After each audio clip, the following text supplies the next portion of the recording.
Donc bonjour à tous, bonjour à toutes, bienvenue dans cette première émission, je dirais, de travail sur le chantier de l'existant spirituel. Et nous allons commencer une série d'émissions sur un tour d'horizon des différentes spiritualités.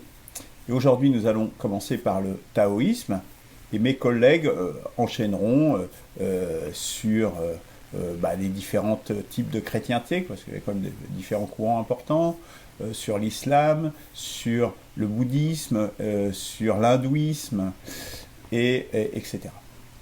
Donc aujourd'hui, le thème, présentation, je dirais factuelle, du taoïsme, qui sera celui, je pense, d'une réaction de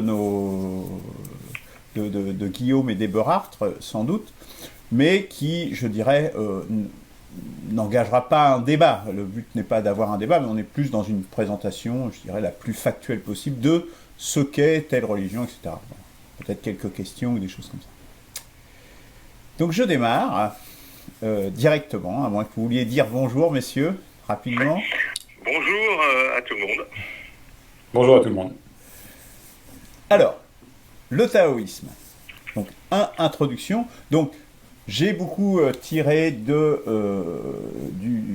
que sais-je de Rémi Mathieu sur le taoïsme. Bon, mais c'est aussi, je dirais, une philosophie que je connais un peu puisque j'ai travaillé à ce sujet. J'ai eu l'occasion d'en parler précédemment, dans la première émission de présentation du cercle du renouvellement spirituel. Donc, taoïsme, introduction, donc je vais lire ce que j'ai préparé. Donc c'est né en Chine sans doute au IVe siècle avant notre ère. Le taoïsme s'est construit en parallèle et à rebours de la pensée officielle, le confucianisme, de Confucius. Mais dès le début de notre ère, il s'est enrichi au contact du bouddhisme et a durablement imprégné la religion populaire, structurant également de nombreuses disciplines scientifiques ou artistiques, ou encore la médecine, l'art de la guerre, les arts martiaux, l'érotisme et la poésie. Si le confucianisme a apporté à la Chine son intelligence et sa logique, le taoïsme a, quant à lui, vise à assurer une forme d'harmonie entre l'homme et la nature avec le cosmos, aussi bien par le corps que par l'esprit. Donc, nous allons donc répondre dans cette présentation à 3 questions. Qui sont les fondateurs de la doctrine taoïste ? Quand et pourquoi ce qui était d'abord une philosophie est devenu une religion ? Et quel portrait tracer de cette religion ? Avant cela, il convient de comprendre la notion de Tao. La notion de Tao, souvent traduite par la voie ou le chemin, émerge sous la dynastie des Zhou, entre moins 1045 et moins 221. C'est la dynastie qui est à l'origine d'un bouleversement théologique, positionnant le ciel comme référence suprême sur le plan divin et éthique. Le ciel conférant son mandat au prince, ainsi que sa nature, donc ça donne à chaque chose. Le ciel qu'on pourrait presque traduire par Dieu en définitive, mais bon, voilà.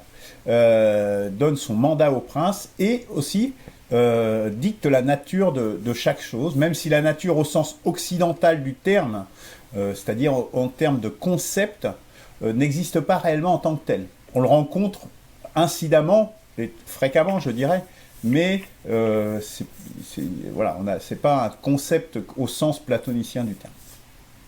Ainsi, le Tao pourrait être défini comme le modèle à l'origine de tout, donnant leur nature à toute chose, leur principe à toute chose.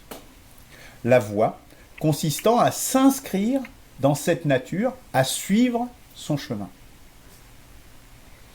Je vais donner un extrait du Tao Te Ching numéro 25, donc de Lao Tse, qui est un livre extrêmement bref. Donc qui est structuré par 81 pourrait parler de versets ou quelque chose comme ça. Bref. Petit texte. Donc le Tao Te Ching numéro 25. Il y avait quelque chose de sans forme et de parfait, avant que l'univers ne fût né. Serein, vide, solitaire, immuable, infini, éternellement présent. C'est la mère de l'univers. À défaut d'un meilleur nom, je l'appelle le Tao. Il s'écoule à travers toute chose, au-dedans, en dehors, et revient à l'origine de toute chose. Voilà, ça donne une idée de ce que c'est que cette notion de Tao. Je ne parle même pas de principe ou de concept, ça serait vraiment un mauvais usage. On ne peut parler que de notion quand on parle du Tao. Alors, qui sont les fondateurs de la doctrine taoïste? Bon, Lao Tzu, notamment, entre le 6e ou le 5e siècle avant Jésus-Christ. C'est un personnage unique, multiple ou légendaire, on ne sait pas trop, à vrai dire. Il aurait rencontré Confucius, et qu'il aurait d'ailleurs ridiculisé par sa hauteur de vue. Donc, l'œuvre qui lui est attribuée, donc le Tao Te Ching, donc je vous montrais une traduction à l'instant, est un recueil d'aphorismes philosophiques dont la compréhension n'est pas toujours immédiate, surtout tant qu'on n'a pas intériorisé cette notion de Tao. Il faut bien avoir compris cette notion de Tao, que j'ai essayé de montrer là, sinon on ne comprend absolument rien du tout, quoi. Mais ce n'est pas extrêmement compliqué non plus. Lao Tzu est considéré comme le fondateur de la philosophie du Tao. En tout cas, il en est au moins le transcripteur sous forme écrite.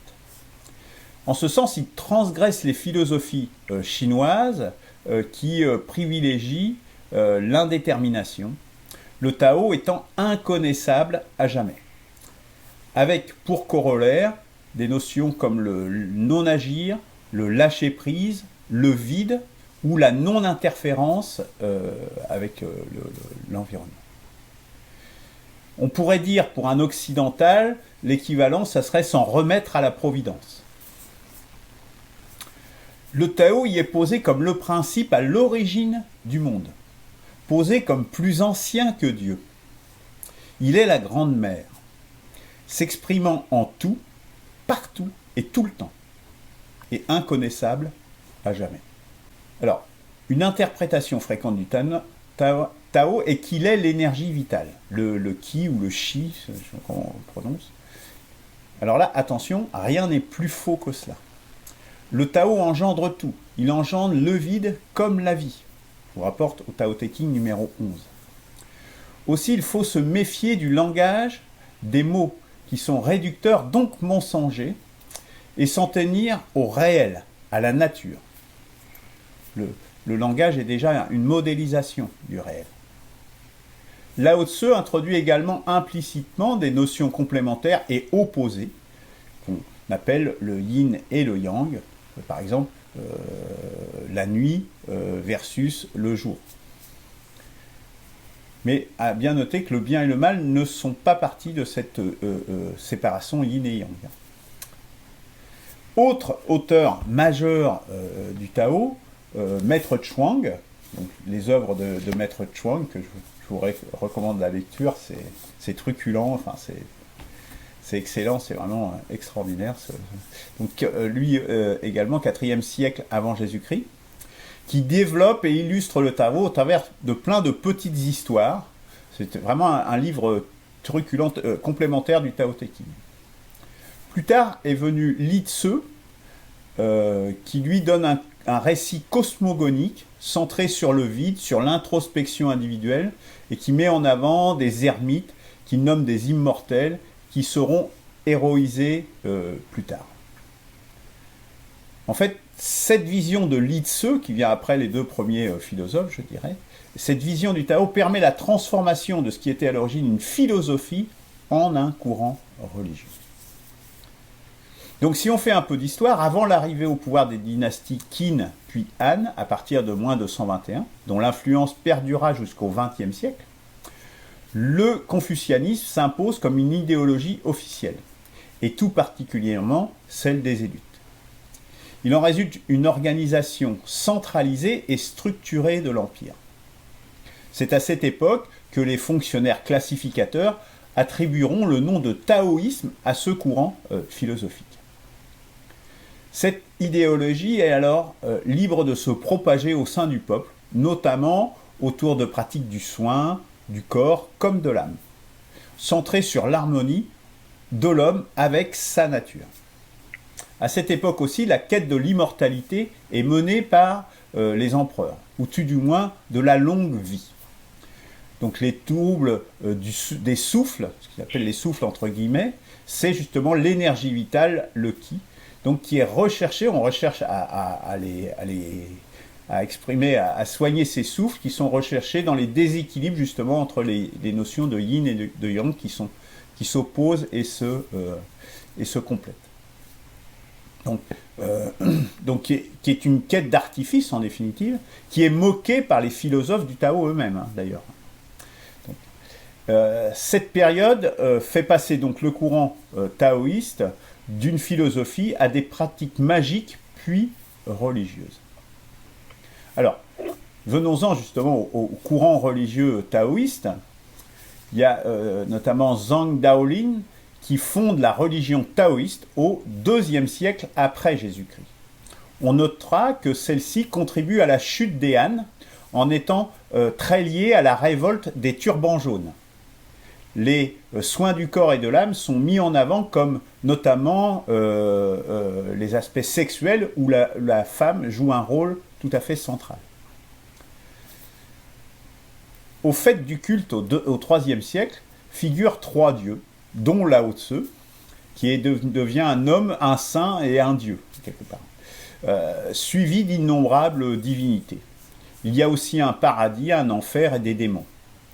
Le bien et le mal sont clairement définis.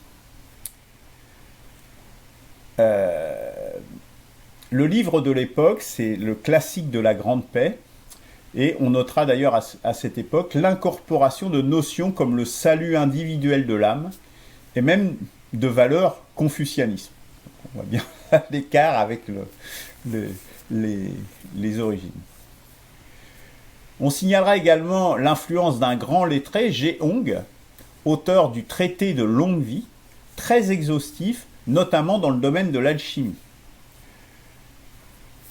Plus tard, l'assimilation du bouddhisme achèvera de constituer le culte populaire, qui est un mélange en définitive des 3 enseignements, bouddhisme, taoïsme et confucianisme.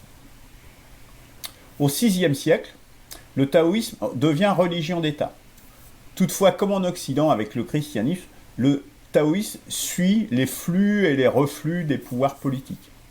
Les écoles taoïstes étant de tout temps des structures idéales pour les mouvements d'opposition, ne jouent pas en sa faveur et les pouvoirs s'en défièrent au fil du temps de plus en plus. On saute dans le temps, au XIVe siècle, le taoïsme religieux est vu par les intellectuels comme donnant trop de place aux superstitions populaires, mais aussi contre le confucianisme sclérosé, qui cause en fait les retards, avec les contacts plus proches avec l'Occident notamment, qui causent des retards de la Chine dans tous les domaines. Donc les intellectuels se combattent à la fois le taoïsme et le confucianisme. Et ce sont des tendances qui sont renforcées au XXe siècle, bien évidemment, et plus encore avec la révolution de 1949. Ces dernières décennies, on note un petit peu un reflux, un retour un peu justement à la culture chinoise traditionnelle. Alors, si on devait faire une somme de ce qu'est le taoïsme, et tout ce courant, en définitive, on voit qu'il est très, très divers, en définitive au sein de son histoire, voire contradictoire, le taoïsme est l'une des 3 influences majeures qui imprègnent la société chinoise, avec des influences bidirectionnelles, c'est-à-dire médecine, par exemple, et militaire, avec Sun Tzu, notamment avec son ouvrage sur la guerre qui est fondamental, ou les arts martiaux, où on a un lien fort entre la morale et l'action. Notamment, on citera le cas du Tai Chi Chuan, que vous avez sans doute, dont vous avez sans doute entendu parler. Alors, qu'est-ce que le Tao? Si on veut revenir à ce que c'est, donc il y a un auteur qui s'appelle James Robson qui a étudié cela d'assez de près, et il définit ainsi le Dao. Alors, il y en a beaucoup qui vont dire Tao ou Dao, moi je dis Tao, mais, donc je vais citer donc James Robson. Le Dao, dont le texte Tao Te Ching affirme qu'il ne peut être exprimé dans aucun langage, prend une signification davantage philosophique et métaphysique. Il renvoie à ce qui sous-tend l'état naturel des choses. En d'autres termes, le Dao, indiscernable, désigne l'ordre naturel des choses, avant et au-delà de l'intervention et du contrôle des hommes. Le Dao se réfère à un principe universel, précédant l'origine de l'univers, qui initie le processus de création et est la cause des transformations décisives. Le Dao est en réalité immuable, qui se trouve derrière la pluralité instable des transformations chaotiques, donc, que nous constatons dans notre univers. Je dirais que la force première d'impact du Tao est justement de cultiver le mystère, comme le catholicisme ou le protestantisme d'ailleurs, puisque le Tao est inconnaissable à jamais. La seconde force est de l'amour porté à la beauté du monde, notamment dans sa contemplation. A contrario, sa principale faiblesse apparaît être la promotion de la non-intervention, au détriment donc de l'action. Il en résulte, à mon sens, un déséquilibre dont l'origine historique découle d'une genèse qui était en opposition au confucianisme, qui lui, pour le coup, était très interventionniste. Enfin, on soulignera l'écart allant jusqu'à la contradiction flagrante entre la philosophie originelle, donc celle de Lao Tzu et de Maître Chuang, et d'autre part, le taoïsme religieux qui s'en est inspiré, ce dernier tendant par exemple à pallier la faiblesse justement du non-agir dont je parlais juste à l'instant.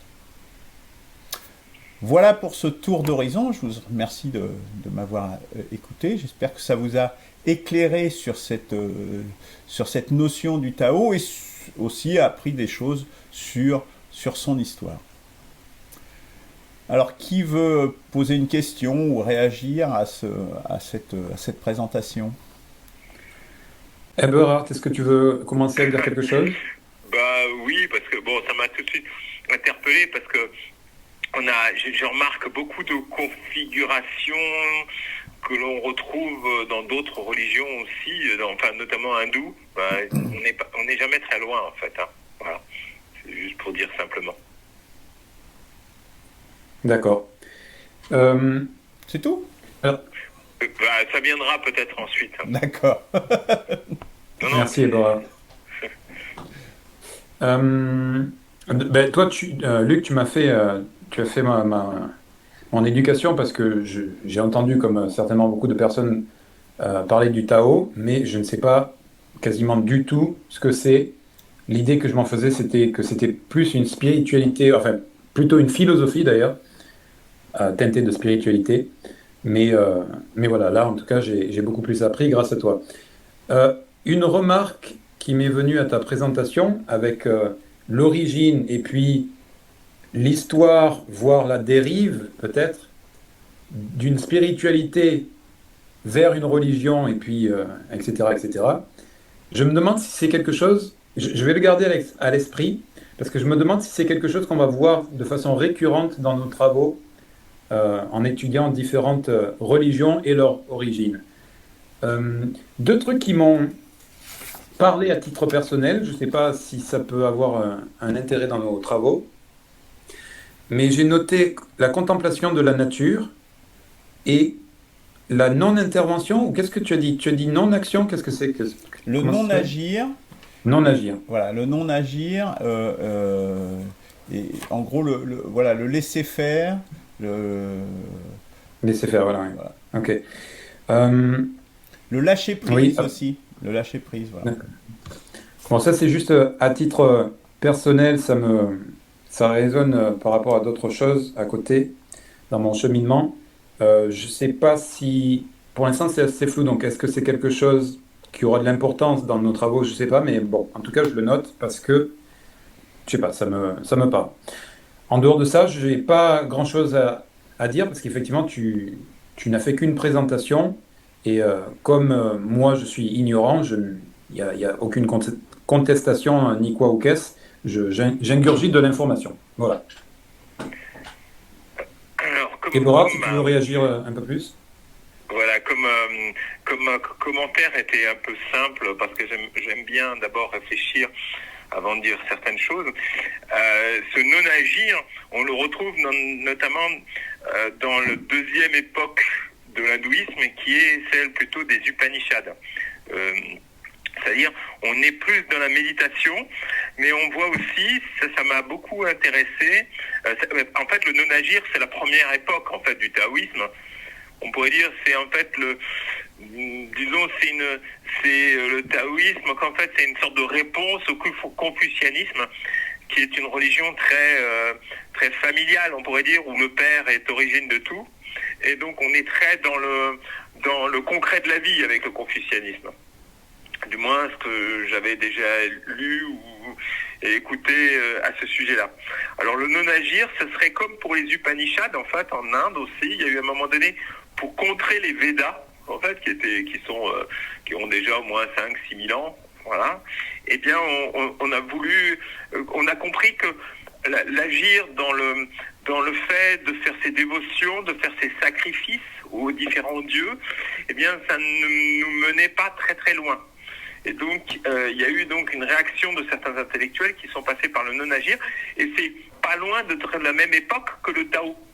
Donc, 4e siècle avant, alors entre le 6e et le 4e siècle avant Jésus-Christ, avant notre ère. Donc, voilà, c'est juste pour dire que, mais ce qui m'a aussi beaucoup amusé, c'est que cette religion très intellectuelle, en fait, c'est une non-religion, puisqu'il n'y a rien, c'est le vide, c'est l'immensité, c'est l'infini, etc. Donc aussi à nouveau, cette manque de prise par rapport à la Terre, c'est-à-dire, et là, d'un seul coup, dans les successeurs, en fait, du Tao, eh bien, d'autres sont venus raconter des histoires, ont voulu montrer un peu les implications concrètes dans la vie. Tout à fait. Ah, j'ai eu mon micro allumé, pardon.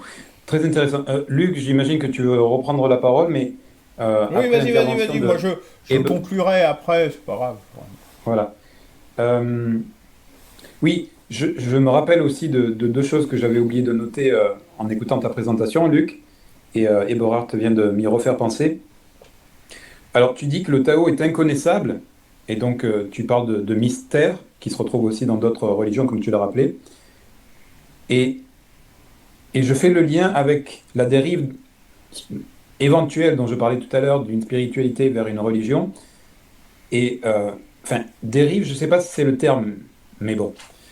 Parce que, puisque le Tao est inconnaissable, et c'est quelque chose qu'il est difficile de nommer, qu'il est difficile d'appréhender, etc., et que l'homme est un animal de raison, et qu'il a besoin de donner du sens, et qu'il a besoin de poser des mots, etc., des concepts, etc., eh bien, il va remplir ce vide, cet inconnaissable, qui est inconnaissable par nature, mais bon, malgré tout, la nature de l'homme fait qu'il va vouloir remplir de quelque chose, et il le remplit avec quoi? Avec des cultes, avec des célébrations, etc., tout ce qui va constituer une culture, et qui va former donc la religion. Donc, en fait, la religion est peut-être une conséquence, comment dire, inévitable à la fois de la nature inconnaissable des choses, et du besoin de l'homme de mettre du sens aux choses, malgré son ignorance, malgré la méconnaissance. Et je ne suis pas en train de faire un jugement, c'est pas quelque chose de mauvais, c'est juste, c'est comme ça que ça marche, quoi.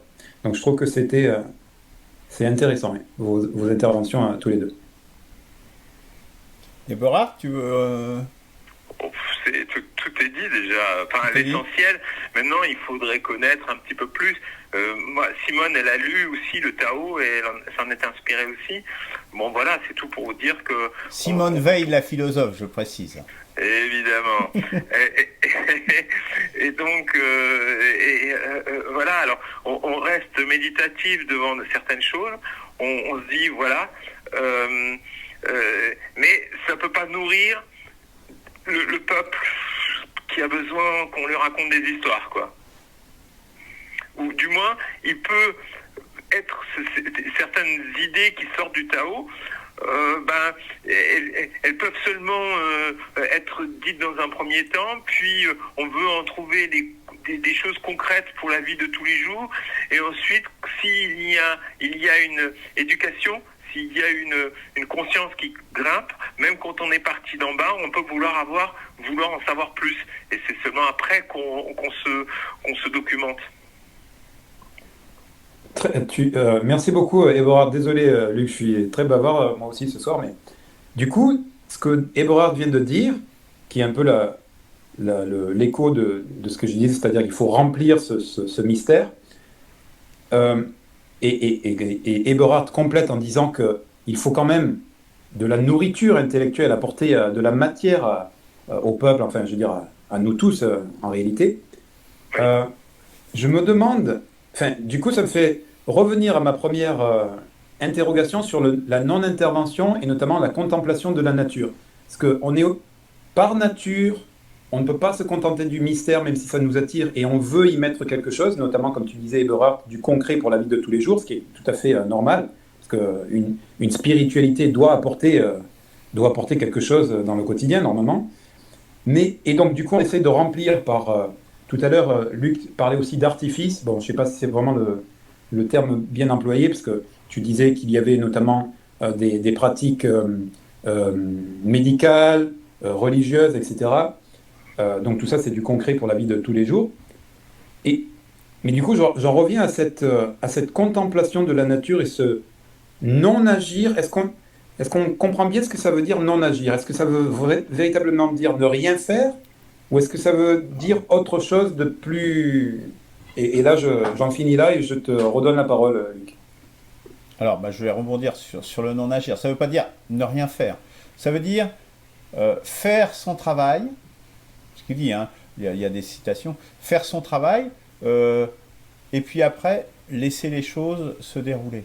Hein. Mais il faut faire son travail quand même. Le maître, il y a un numéro comme ça dans le Tao Te Ching, le maître fait son travail et puis après il se met en retrait et il laisse les choses se dérouler. Hein. Non, ça ne veut pas dire ne rien faire. Ça ne veut pas dire la méditation, la contemplation. Enfin, il y a une contemplation du cosmos, de la nature, certes, mais c'est pas forcément. C'est pas au sens bouddhiste du terme où on va se mettre s'isoler dans un truc. C'est pas ça. C'est je n'interviens pas, je n'interfère pas, je n'essaye pas de forcer en fait les choses. Les choses. Quand on pense que le Tao c'est la voie, c'est-à-dire il y a quelque chose il y a un plan quelque part derrière l'univers et il se déroule selon ce plan. Et donc, je ne me mets pas en travers pour dire, bah non, je vais aller dans telle direction. Par exemple, c'est beaucoup des conseils pour le roi, pour le prince. Il dit, le meilleur prince, c'est celui qui ne fait rien. Qui laisse le peuple agir et suivre le cours naturel des choses et aller vers ce vers quoi il doit évoluer selon sa nature. Voilà la philosophie du non-agir. Ça veut pas dire qu'il va jamais rien faire, mais le moins il en fait quelque part, mieux c'est. Alors, faut bien voir que cette philosophie, elle est quand même. Moi, je dissocie bien la religion de la philosophie.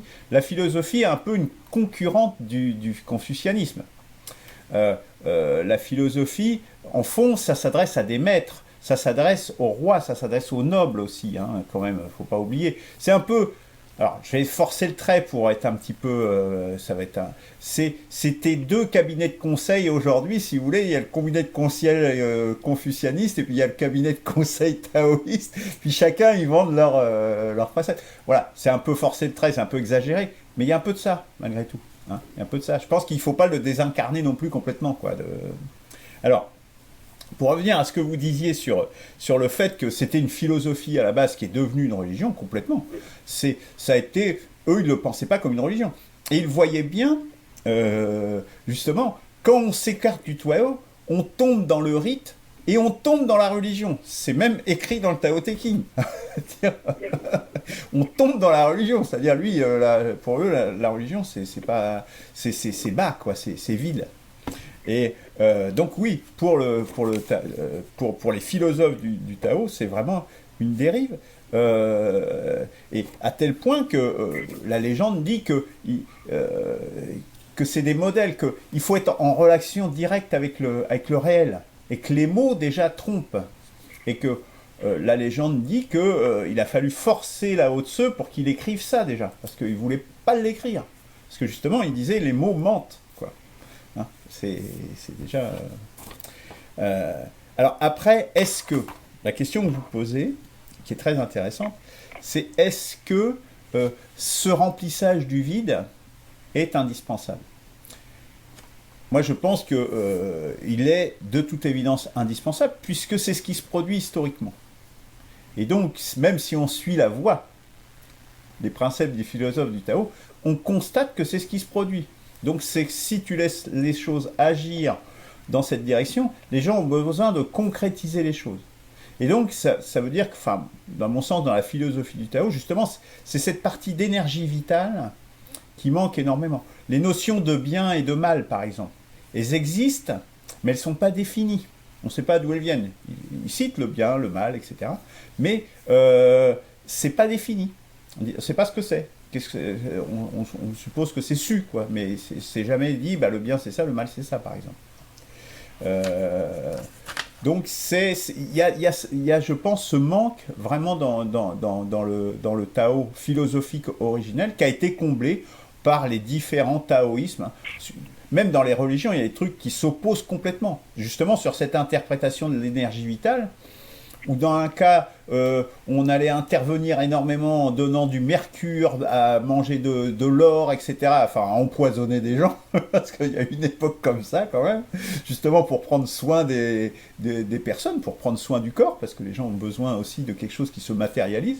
Après, c'est parti dans une autre direction complètement opposée, parce qu'ils ont vu que ça avait empoisonné des gens, j'imagine, justement de faire sur du soin, donc... du soin comme le Tai Chi Chuan ou les notions des méridiens et toutes ces choses-là et les points d'acupuncture. Dernier point que je voudrais souligner, c'est, vous avez remarqué, vous l'avez noté, tout cela se produit quasiment à la même époque, partout dans le monde. C'est-à-dire que ça soit en Inde, que ça soit en Europe, que ça soit en Chine, je trouve qu'il y a une synchronicité, bon, à quelques siècles près, hein, mais entre moins 500 et moins 300, je dirais, disons entre moins 600 et moins 300 avant Jésus-Christ, je dirais que c'est là en gros où se passent les choses, quoi. En Grèce, d'un point de vue philosophique, c'est au fond l'invention quelque part de la philosophie. Parce que quelque part, Lao Tse, avant, il n'y a pas de philosophe non plus en Chine. Et avant Socrate, il n'y a pas de philosophe non plus en Grèce. Et en Inde, je ne sais pas, mais Eberhard nous en parlera certainement quand il présentera l'hindouisme. C'est visiblement quasiment à la même époque. Oui, bien sûr. Donc je ne pense pas que ça soit un hasard. La guitare a été composée à peu près à cette époque-là aussi. Voilà. L'équilibre entre l'agir et le non-agir.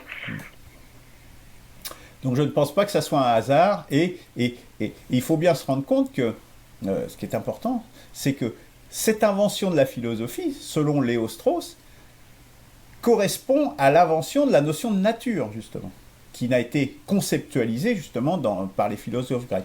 Là, on voit que c'est pas leur truc, les concepts, les taoïstes, hein, ils ne sont pas dans les concepts. Mais au fond, cette notion de nature, elle transparaît de partout, quoi. Puisqu'il faut se mettre en accord avec elle, etc. Avec son, voilà. Même si le mot en tant que tel n'existe pas, on le rencontre sans arrêt. Et naissance de la philosophie, c'est-à-dire distinction de l'homme du reste de la nature, quelque part. Parce que c'est ça que ça veut dire. Parce que la philosophie, c'est en gros comment vivre dans le monde, comment l'homme doit vivre dans ce monde. Donc voilà, on place l'homme quelque part là-dessus. Et donc, c'est ce qui va balayer toutes les mythologies anciennes, tout le polythéisme, mais ça sera l'objet d'autres émissions, je pense, va, en réponse d'un point de vue justement des mythes, des gens qui veulent remplir le vide de religion, c'est aussi la survenue, ça prépare en définitive la survenue en réponse à la philosophie des monothéismes. Voilà. Est-ce que vous souhaitez rajouter quelque chose ou... Pour moi, c'est bon. Moi, juste un point finalement. L'hindouisme, je pense qu'il faudra que je l'aborde après. Je crois que vu que je suis à nouveau de reprendre tout ce qui est en rapport avec ces premiers mythes anciens, tout ce qui est du sacrificiel et autres, je propose en fait que la semaine prochaine, si je dois intervenir, que ce serait plutôt sur ce sujet-là. Ça ferait un peu historiquement, un peu dans la lignée en quelque sorte. D'accord, bah c'est toi qui gères, hein, tu le fais comme tu le sens, hein, et bah. Voilà. Ok. Eh bien, je vous remercie de votre attention et je vous dis à bientôt pour une prochaine émission. Oui. Merci à toi. Merci Guillaume. À bientôt. Salut.